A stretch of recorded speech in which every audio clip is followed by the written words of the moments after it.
Merci Seigneur, merci Jésus-Christ.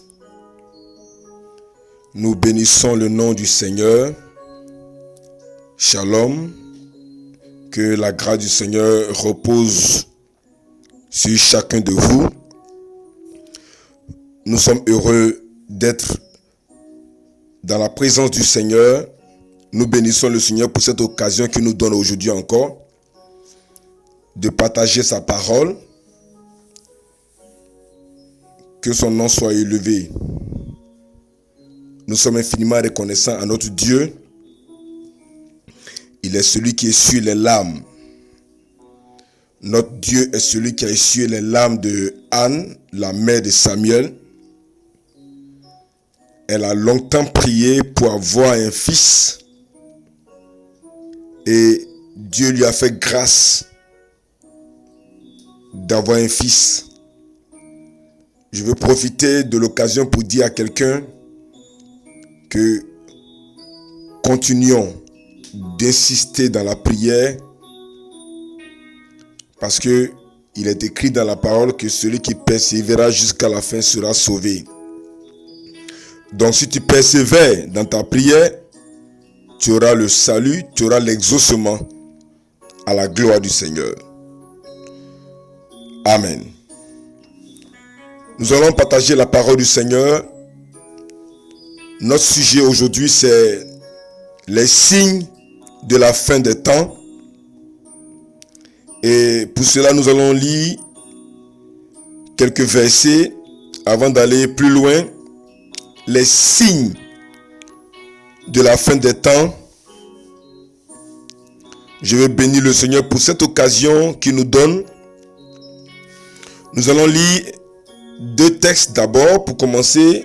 Ésaïe 43, plutôt Ésaïe 48, le verset 3.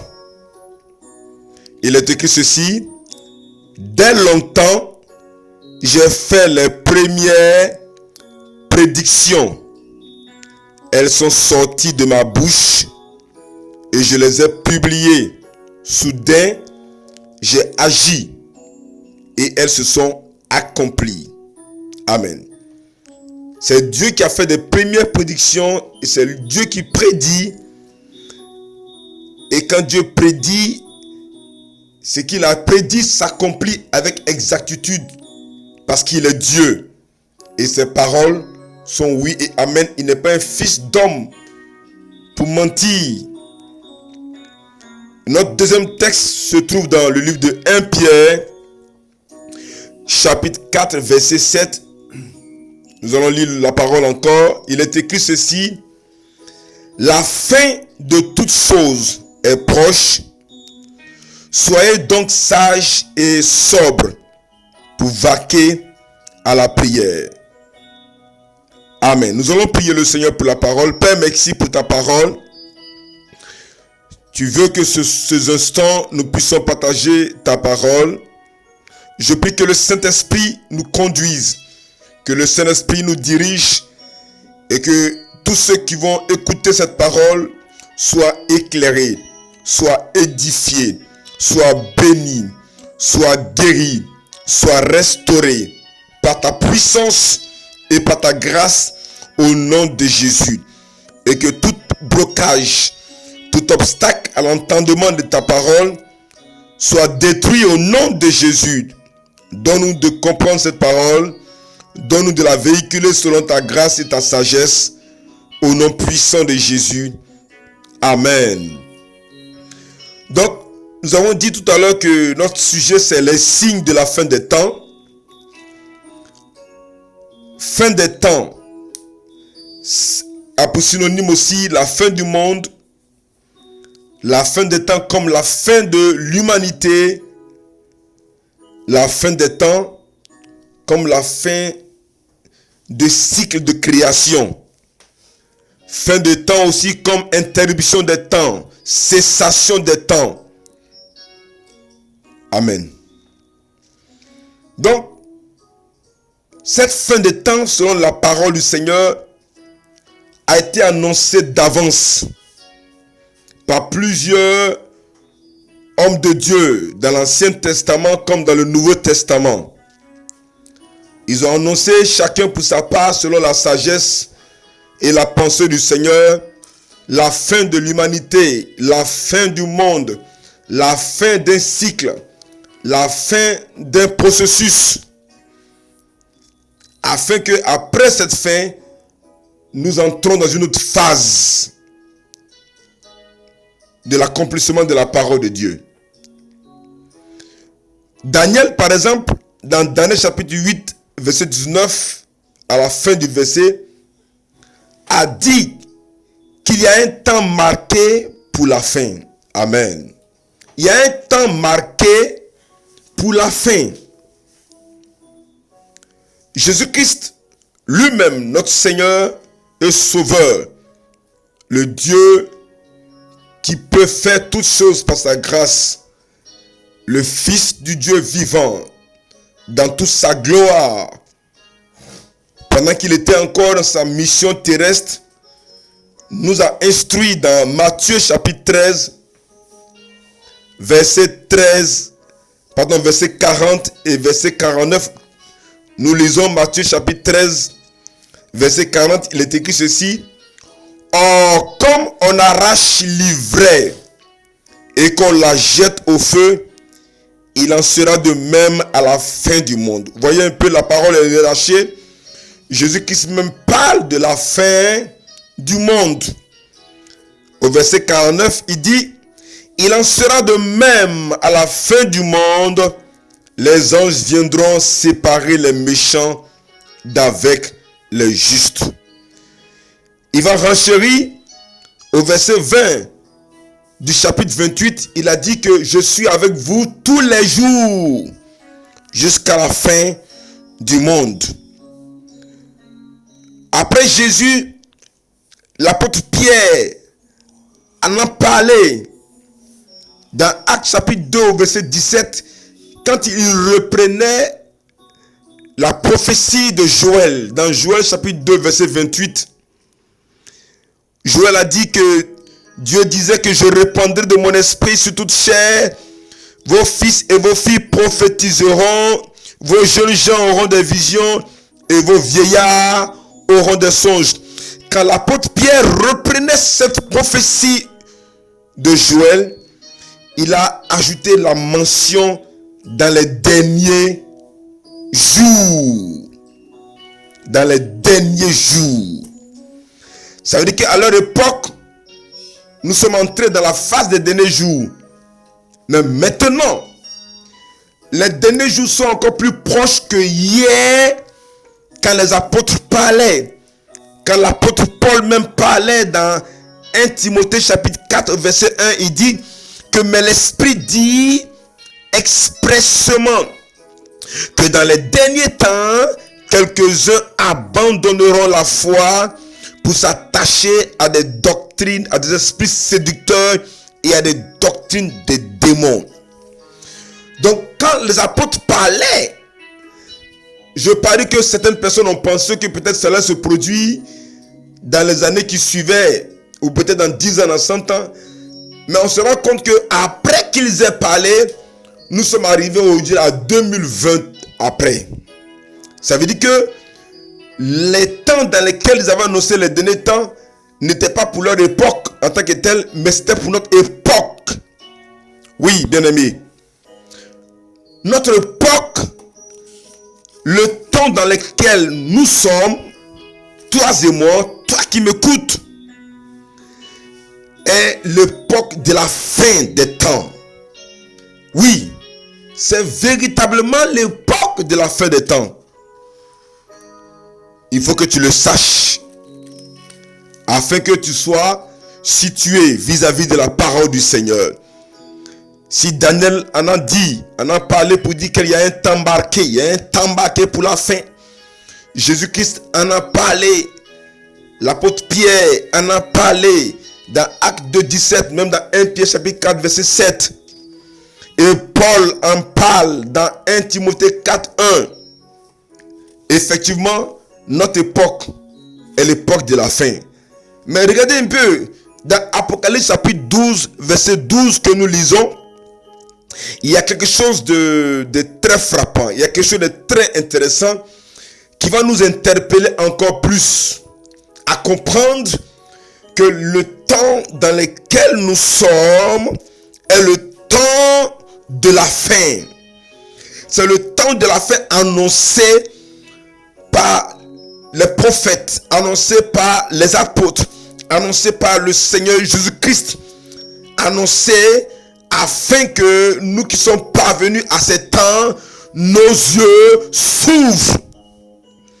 La Bible dit dans Apocalypse chapitre 12, verset 12, il est écrit ceci: c'est pourquoi réjouissez-vous cieux et vous qui habitez dans les cieux, malheur à la terre et à la mer, car le diable est descendu vers vous, animé d'une grande colère.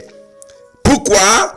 Sachant qu'il a peu de temps. Écoutez, la Bible nous dit que Satan lui-même, il sait qu'il a peu de temps. Ça veut dire qu'il a compris que les temps dans lesquels nous sommes sont les temps de la fin. Bien-aimés, oui, nous pouvons sans même hésiter affirmer que les temps dans lesquels nous sommes sont les temps de la fin. Nous pouvons affirmer que notre époque est dans le dernier virage. Avant, n'est-ce pas, l'enlèvement de l'église, le dernier virage, avant le règne de 7 ans avec la tribulation, le dernier virage, avant l'époque de 1000 ans avec Jésus-Christ Nazareth sur la terre. Nous sommes dans le dernier virage. Mais afin que tu saches que nous sommes dans le dernier virage et que tu sois bien situé par rapport à la parole de Dieu, nous allons voir ce soir des signes. Oui. Qu'est-ce qui montre que nous sommes dans le temps de la fin? Quels sont les signes? Quelles sont les preuves? À la lumière des Écritures, à la lumière de la parole, qui montre que nous sommes dans les temps de la fin. Bien aimé, le premier signe que nous allons voir, c'est le retour d'Israël sur son sol.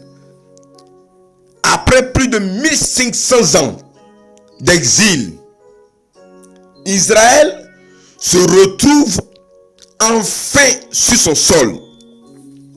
Oui, nous savons l'histoire d'Israël qui a été éparpillée durant toute son histoire. Ils ont été en captivité, ils ont fui leur pays. Mais la dernière captivité ou déportation que nous avons connue, où Israël a été éparpillé partout, a duré plus de 1500 ans. Mais Israël a fini par se retrouver sur son sol. Nous pouvons le voir carrément dans Ésaïe 43, versets 5 et 6. On va le lire avant de continuer. Il est écrit ceci, Ésaïe 43, verset 5. Ne crains rien, car je suis avec toi. Je ramènerai, c'est Dieu qui parle ici. Il dit quoi? Il dit, je ramènerai de l'Orient ta race, et je te rassemblerai de l'Occident. Je dirai au septentrion, donne, et au midi, ne retiens point. Ok? Nous sommes tombés au verset 6, donc le verset 5 et le verset 6. Je reprends la lecture pour qu'on soit bien au même niveau. Ésaïe 43, 5 dit ceci: ne crains rien, car je suis avec toi.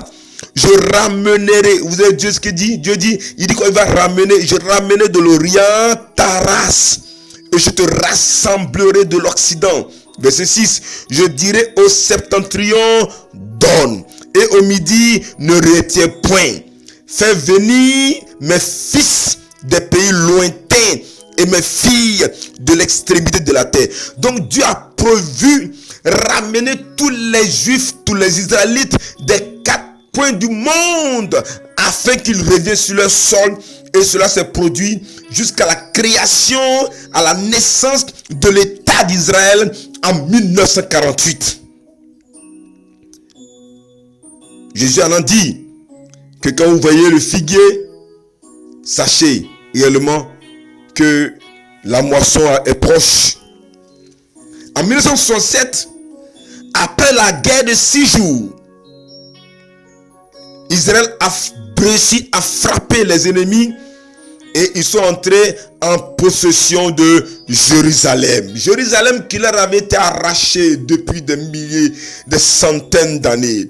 Jérusalem qu'ils avaient perdu, la terre de leurs ancêtres, la terre de Dieu, la capitale de l'Éternel, la terre promise, la terre où se trouvait, n'est-ce pas, tout ce qui a été fait comme dans le temps d'alliance. Cette terre de bénédiction leur avait été arrachée. Mais en 1967, ils ont réussi à récupérer Jérusalem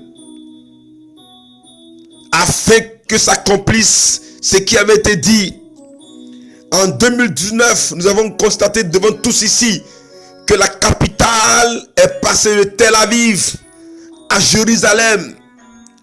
Cela a créé un tollé dans le monde. Les gens se sont plaints, se sont opposés. Mais il fallait que cela soit ici afin que Israël retrouve ses sources. Israël retrouve ce qui lui revient. Et toutes ces choses doivent préparer le retour de Christ. Une deuxième prophétie que nous allons voir, c'est le désert qui a fleuri en Israël. Nous savons que Israël, dans le Moyen-Orient, le Proche-Orient, toutes ces zones sont des zones désertiques. Et Israël, malgré la zone désertique, a commencé à fleurir. Israël a commencé à reverdir. Toutes les terres sont presque devenues vertes. Malgré qu'il y a le désert, mais Dieu a permis que le statut d'Israël change. Selon les prophéties faites par le prophète Ésaïe, nous pouvons lire dans Ésaïe 35 au verset 1. Ésaïe 35 verset 1, Ésaïe dit ici, nous lisons: le désert et le pays aride se réjouiront. La solitude s'égaira et fleurira comme un narcisse. Ésaïe 44 verset 3 abonde dans le même sens. Ésaïe dit: car je répandrai des eaux sur le sol altéré et des ruisseaux sur la terre desséchée. Je répandrai mon esprit sur ta race et ma bénédiction sur tes rejetons. Donc Dieu a promis que Israël allait être une terre fertile, une terre prospère, une terre où la sécheresse allait s'éloigner. Et aujourd'hui, nous voyons un peu que Israël est véritablement pionnier en agriculture. Israël est un modèle de réussite agricole. Israël qui était habituellement sec a changé de végétation à la gloire de Dieu. Une autre prophétie que nous pouvons voir, un signe que nous pouvons voir encore, qui montre que nous sommes dans la fin des temps, c'est la déchéance morale. La déchéance morale, la promotion du péché. Bien-aimés, aujourd'hui le mal est appelé bien et le bien est appelé mal. Le péché est applaudi, le péché est salué, le péché est toléré dans les nations et même dans l'église. On encourage tout le monde à laisser les gens vivre leurs mœurs, leur dépravation sexuelle au vu et au su de tous. Et quand tu te plains, tu es isolé parce que de façon unanime, les gouvernants, les populations, les organisations internationales sont d'accord sous prétexte qu'il faut défendre les droits des minorités, il faut tolérer les gens dans leurs bêtises. Et l'église n'est pas en reste, l'église même se met dans la danse, comme quoi il ne faut pas juger, il ne faut pas condamner les gens, laisser les gens. Ils ont choisi de vivre ce qu'ils veulent vivre, laissez-les. Même si le monsieur, il est prédicateur, il a 2 femmes, laissez-le, c'est Dieu, c'est son alliance avec le Seigneur. Voilà, on encourage le péché dans les nations, dans l'église. Or, Jésus l'a dit. Jésus nous a prévenus dans Matthieu chapitre 24 au verset 12, il a dit: et parce que l'iniquité se sera accrue, la charité du plus grand nombre se refroidira. Jésus a annoncé que l'iniquité va s'accroître. L'iniquité va s'accroître. Et l'iniquité s'accroît dans les nations. L'iniquité s'accroît dans l'église. Nous avons assisté tout récemment au mariage de 2 femmes pasteurs lesbiennes. mariage béni par d'autres pasteurs au vu et au su de tous. Et ils expliquent que pour le moment, les gens ne comprennent pas bien, mais après, ils vont comprendre. Écoutez-moi bien. C'est des choses qui ont été annoncées. C'est des choses qui ont été annoncées. Le péché va grandir, va s'accroître, va être acclamé, va être toléré, même par les dirigeants ecclésiastiques. Ils vont fermer les yeux sur le péché. Et c'est le désordre dans les nations. C'est la dépravation sexuelle. C'est la corruption, c'est le mensonge.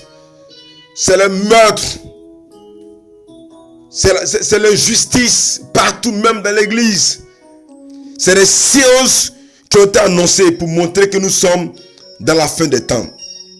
Un autre signe que nous allons voir, c'est l'apostasie et l'émergence des faux prophètes et des faux Christ.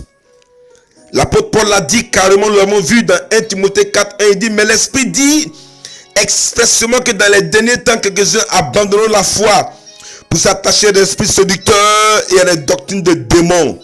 Voilà ce que la Bible dit. Et dans Matthieu 24, au verset 3, nous allons lire Matthieu 24, verset 3, verset 5.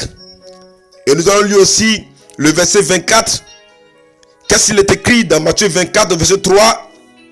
Il est écrit, Jésus qui parle, il dit, s'assit sur la montagne des Oliviers, et les disciples vinrent en particulier lui faire cette question, dis-nous, quand cela arrivera-t-il, et quel sera le signe de ton avènement et de la fin du monde?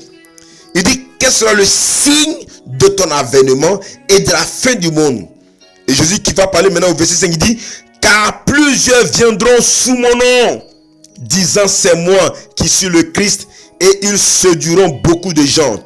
Au verset 24, il dit, car il s'élèvera de faux Christ et de faux prophètes. Ils feront de grands prodiges et des miracles au point de séduire, s'il était possible, même les élus. Et c'est ce que nous voyons.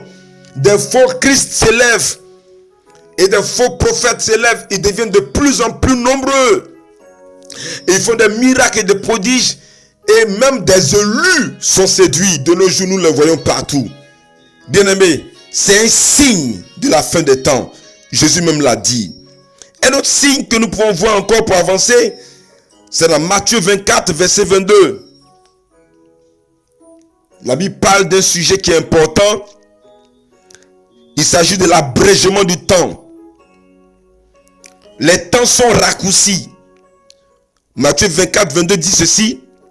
Et si ces jours n'étaient pas abrégés, personne ne serait sauvé.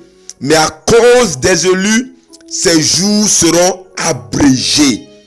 À cause des élus, ces jours seront quoi? Abrégés, raccourcis, réduits. Les temps seront courts. Les nuits et les jours vont vite passer. Afin que la peine, la douleur de cette terre ne soit pas presque éternelle pour les élus de Dieu. Et vous êtes tous témoins que dès qu'on se lève le matin, après quelques activités, on se rend compte que déjà il fait soir, il fait nuit. On dort net le matin, il fait déjà jour. Et ainsi de suite, les choses sont accélérées dans le plan et la pensée du Seigneur. Cela est un signe de la fin des temps. Un autre signe de la fin des temps, c'est la grande expansion de l'évangile. Oui, ça c'est un fait. Nous sommes tous témoins que partout, de lieu en lieu, les gens annoncent l'évangile. Comme le Seigneur nous l'a dit, d'insister en toute occasion favorable ou pas. Et nous avons des gens qui sont courageux, des chrétiens qui sont courageux, des chrétiennes qui sont courageuses et qui vont de lieu en lieu, de quartier en quartier, de ville en ville, de commune en commune, de village en village pour prêcher la parole. Ils sont même dans les véhicules de transport en commun, ils prêchent la parole. De nuit comme de jour, même à 5 heures du matin, on entend des gens qui crient que Jésus est le sauveur de l'humanité et qu'il veut délivrer les uns et les autres de leurs péchés. On a même vu encore tout récemment quelqu'un qui s'est levé dans un avion pour prêcher Jésus.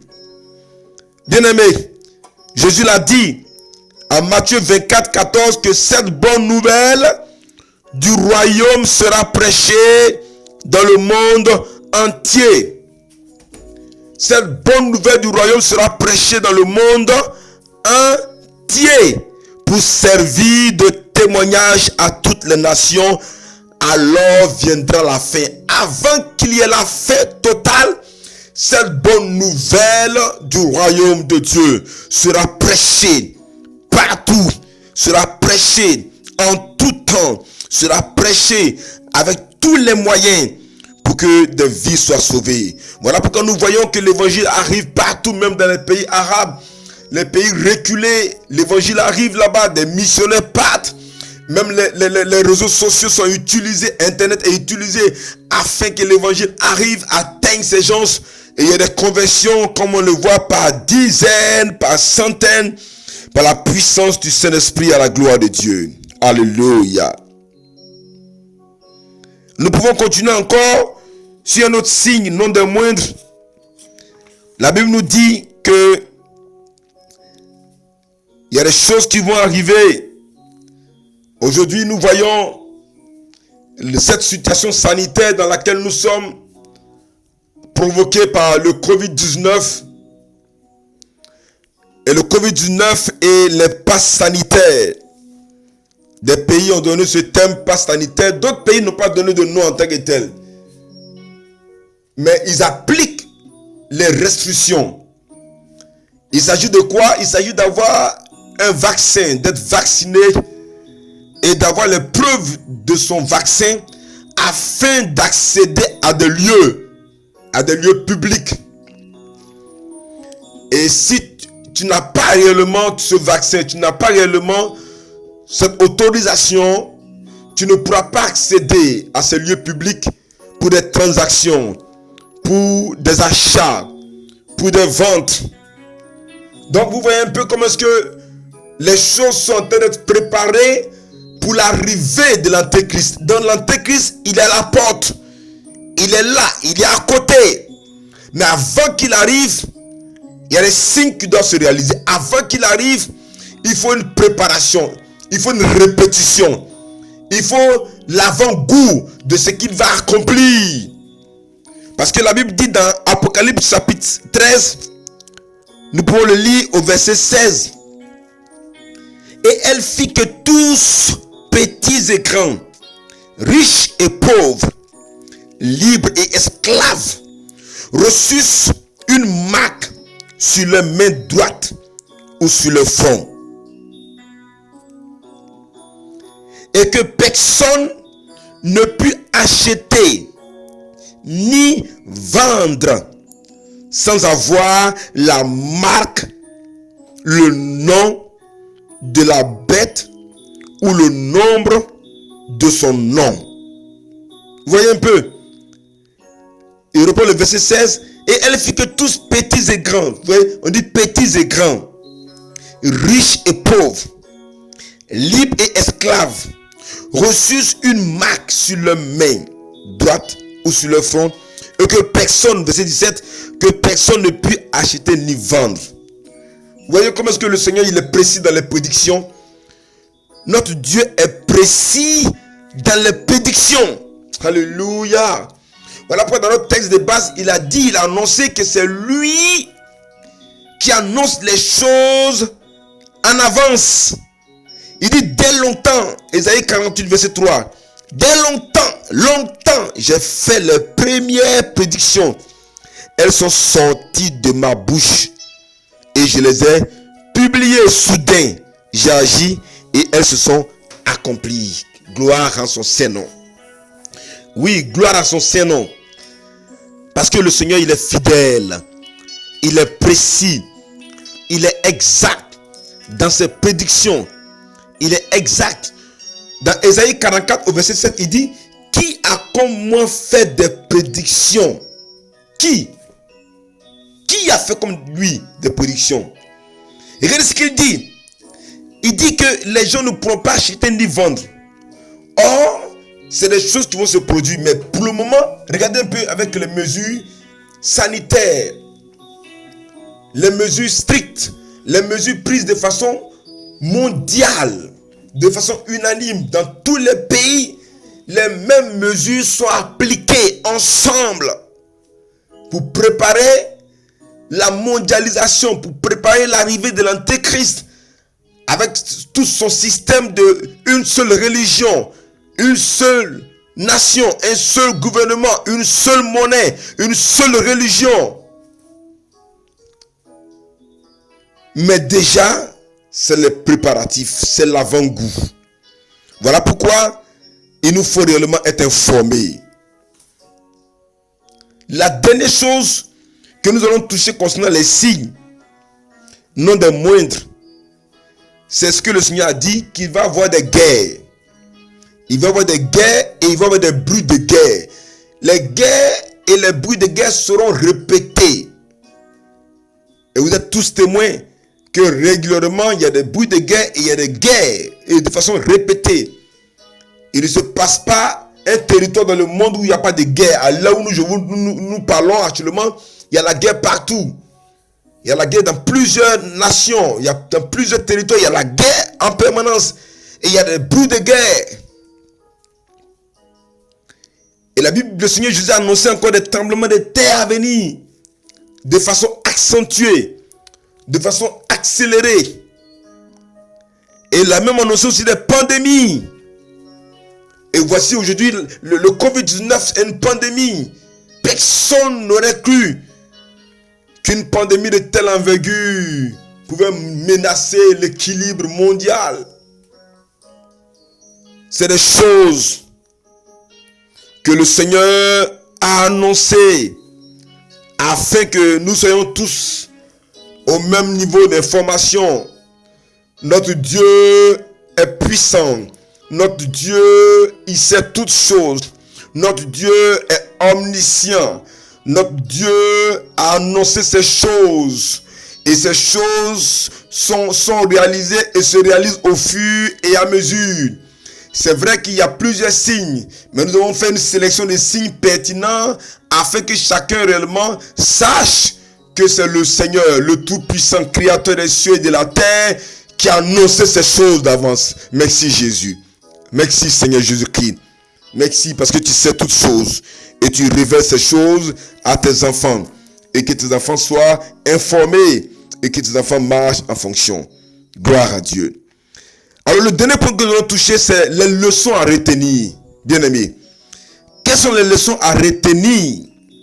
Nous allons lire pour cela Matthieu 24, verset 33. Au-delà de toutes ces choses, de ce que le Seigneur lui-même et les apôtres et des prophètes ont annoncé la fin des temps, le Seigneur lui-même nous a menés à voir des signes que nous avons énumérés. Mais tous ces signes que nous avons énumérés qui sont exacts, selon les prophéties bibliques, des signes encore sont proches à être réalisés. Dans le même élan des prophéties bibliques, dans le même élan de la fin des temps. Mais ce qui est bon de savoir, après avoir énuméré tous ces signes, quelles sont les leçons à retenir? Quel enseignement tirer? Qu'est-ce que nous devons comprendre? Quelle est la pensée de Dieu vis-à-vis de ces signes qui marquent la fin des temps, qui annoncent la fin des temps? Bien-aimés, Matthieu 24, 33 dit ceci. De même, quand vous verrez toutes ces choses, sachez que le Fils de l'homme est proche à la porte. Amen. Quand vous verrez toutes ces choses, donc effectivement, nous avons vu et nous sommes en train de voir l'accomplissement de toutes ces choses. Jésus l'a dit. Donc chacun va voir. Tout le monde a vu et tout le monde va voir. Il y en a peut-être qui ne voyaient pas, mais à la suite de cet enseignement, tu es en train de voir. Tu vois maintenant. Tes yeux sont ouverts. Tu as compris maintenant ce que le Seigneur veut réellement que tu retiennes. Donc la première des choses, il faut que tu voies, il faut que tu comprennes, et il faut que tu réalises, il faut que tu saisisses des choses qui se passent depuis certain temps jusqu'à maintenant. Et la deuxième des choses, il faut que tu saches que le Fils de l'homme est à la porte. Alléluia. Le Fils de l'homme est à la porte. Le Fils du Dieu vivant est à la porte. Il revient bientôt dans sa gloire. Il revient bientôt dans sa puissance et dans sa souveraineté. À la suite de l'accomplissement de tous ces signes de la fin des temps.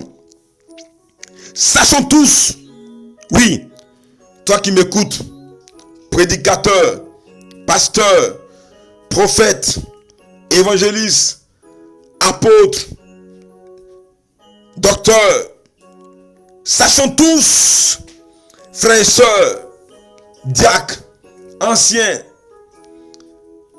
intercesseurs, chantres, sachons tous, laïcs, que le Fils de l'homme est proche, il est proche, il est proche, le Fils de l'homme est proche, bientôt c'est la fin. Toi qui m'écoutes aussi, qui ne connais pas Jésus-Christ, qui n'a pas encore fait la paix avec lui, qui n'a pas encore accepté, sache que c'est la fin. Le Fils de l'homme revient pour donner à chacun sa rétribution. Ressaisis-toi, toi qui t'es éloigné de lui, reviens à lui. Toi qui ne l'as pas encore connu, marche avec lui. Toi qui marches avec lui, reste dans la communion du Père et du Fils. Reste attaché. Ressaisis-toi, vis dans la victoire. Marche en communion. Attends-toi à lui. Attendons-nous à lui. Marchons en attendant notre retour, le retour de notre Seigneur. Veillons à ce que notre robe soit toujours blanche, notre robe soit toujours propre. Veillons à ce que l'huile ne manque pas sur notre tête. Veillons à ce que nous ayons toujours des réserves d'huile pour attendre l'époux, car bientôt l'ange va sonner la trompette et la voix va se faire entendre pour dire voici l'époux, et l'église sera enlevée. Sois prêt. Amos 4:12 dit, prépare-toi à la rencontre de ton Dieu.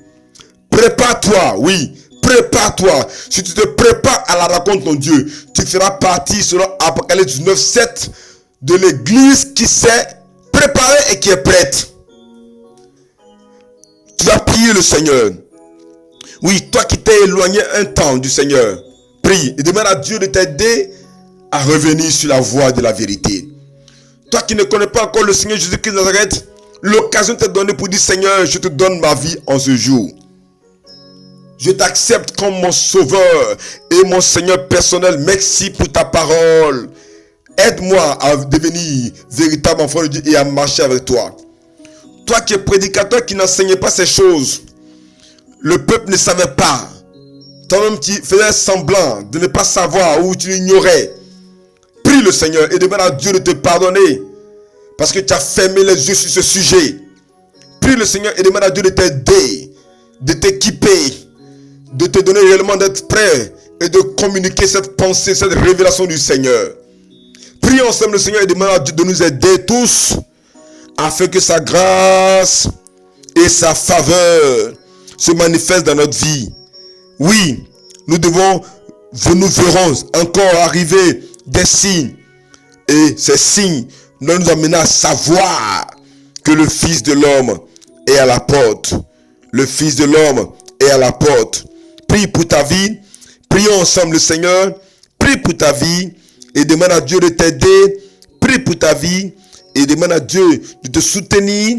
Prie pour ta vie et demande à Dieu de t'agir en toi maintenant au nom puissant de Jésus, car Dieu est fidèle. Notre Dieu est fidèle et il veut nous aider. Merci Seigneur. Merci pour ta parole. Louange à toi Seigneur. Au nom puissant de Jésus, merci Seigneur. Mets ta main là où, mets ta main sur ta tête. Impose-toi la main et je communique la grâce du Seigneur à ta vie. Et la puissance de l'Esprit de Dieu agit en toi. La puissance et la force de Dieu agit en toi afin que tu sois aguerri et que tu saches que le Fils de l'homme revient et que tous ces signes qui se sont accomplis et qui continuent de s'accomplir sont pour t'interpeller. Que Dieu bénisse ta vie, que sa grâce repose sur toi et que la victoire t'accompagne et que toi aussi tu sois un instrument qui va interpeller les autres, qui va éveiller les consciences, qui va alerter afin que tous nous nous préparions et nous ne soyons pas effrayés par les signes qui se réalisent. Mais parce que Dieu ne nous a pas destinés à la colère, mais Dieu nous a destinés au salut, à la paix avec Christ. Merci Seigneur, que ton nom soit béni. Amen.